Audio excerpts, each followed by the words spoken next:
Good night, teacher and classmates. My name is Edilza Riaños.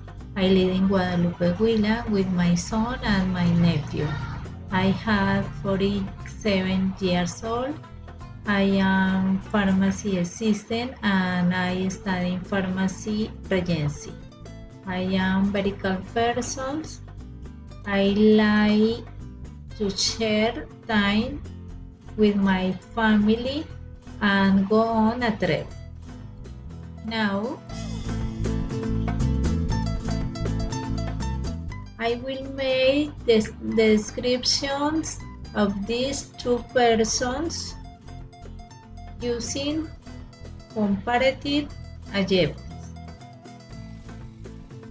This photo is more light than the other. My nephew, Juan Sebastián, is smaller than Juan Manuel. Juan Sebastián is more fun than Juan Manuel.